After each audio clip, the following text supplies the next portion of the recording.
Next బిల్లులు రాక మాజీ సర్పంచ్ ఆత్మహత్య చేసుకున్నాడు. ఎంత ఘోరం అసలు. సూసైడ్ చేసుకున్నాండి సర్పంచ్.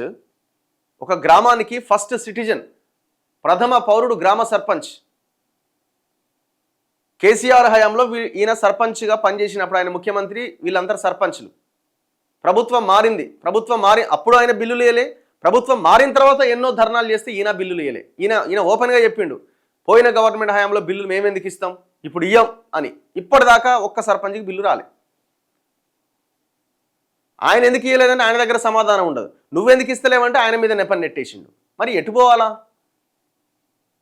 సర్పంచ్ ఎవరి ప్రభుత్వంలో పనిచేసిరు? తెలంగాణ ప్రభుత్వంలో పనిచేసిరు. తెలంగాణ ప్రభుత్వం అంటే గవర్నమెంట్స్ మారచ్చు, పార్టీలు మారచ్చు, ప్రభుత్వమే కదా. పొంగులేటి శ్రీనివాసరెడ్డి పోయిన గవర్నమెంట్ హయాంలో పనిచేసిండు. అధికారంలోకి రాగానే 400 కోట్ల బిల్లు ఎత్తుకపోయిండు. ఎట్లొచ్చింది మరి? ఆయన ఎందుకు ఆపలే?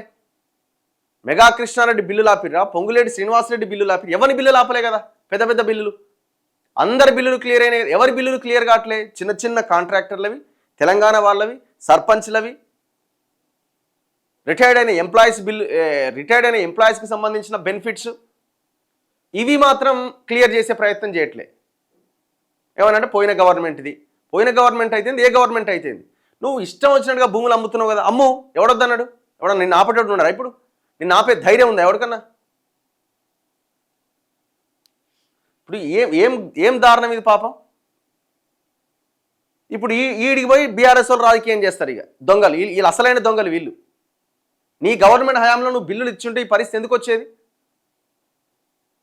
ఇప్పుడు కాదు, బీఆర్ఎస్ హయాంలో కూడా ఒకరిద్దరు సర్పంచ్లు చచ్చిపోయారు. గుండెపోట్లు వచ్చి ఆత్మహత్య చేసుకుని చచ్చిపోయారు.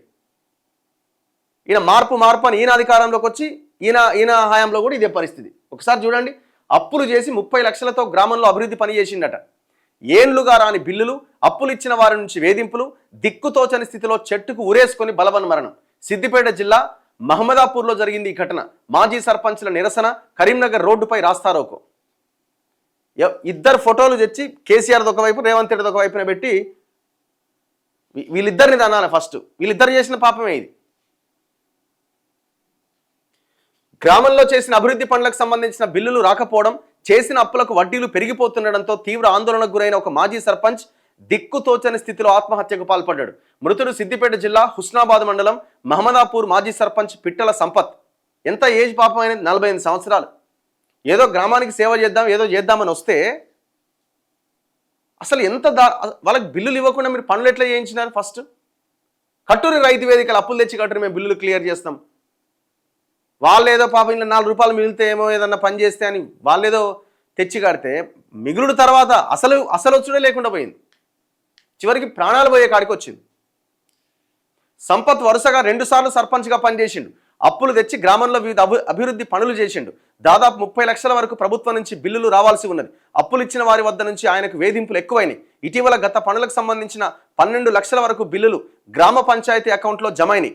అయితే ఈ డబ్బు ఇవ్వకుండా ప్రస్తుత సర్పంచ్, గ్రామ కార్యదర్శి జాప్యం చేయడం, రుణదాతల నుంచి అంటే అప్పులు ఇచ్చిన వాళ్ళ నుంచి ఒత్తిడి పెరగడంతో సంపత్ తీవ్ర మనస్తాపానికి గురైంది. మంగళవారం తన వ్యవసాయ బావి వద్ద చెట్టుకు ఉరేసుకొని ఆత్మహత్యకు పాల్పడ్డాడు. పోలీసులు వచ్చి మృతదేహాన్ని పోస్టుమార్టం నిమిత్తం హుస్నాబాద్ ఆసుపత్రికి తరలించారు.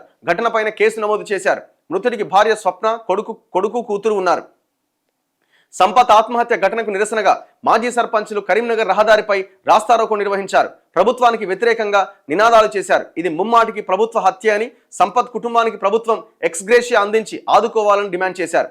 సంపత్ ఆత్మహత్య కాదని, ఇది ప్రభుత్వ హత్య అని సర్పంచ్ల సంఘం జాయింట్ యాక్షన్ కమిటీ రాష్ట్ర వ్యవస్థాపక అధ్యక్షుడు యాదయ్య ప్రకటన విడుదల చేశారు. సంపత్ కుటుంబానికి ₹1 కోటి ఎక్స్గ్రేషియా ప్రకటించాలని డిమాండ్ చేశారు.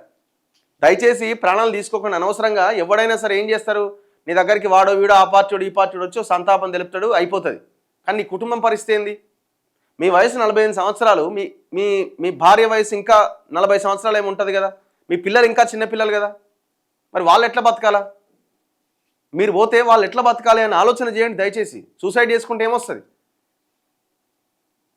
మీరు పోతారు, మీ కుటుంబం రోడ్డున పడుతుంది, ఎవడు ఆదుకోడు.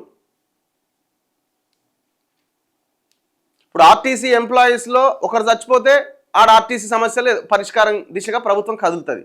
ఇప్పుడు ఈడ చచ్చిపోతే చచ్చిపోతే మీరు కదులు ఏందండి? అర్థం కాదు.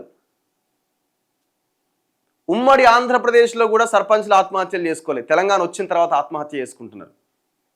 ఎంత ఘోరం ఇది.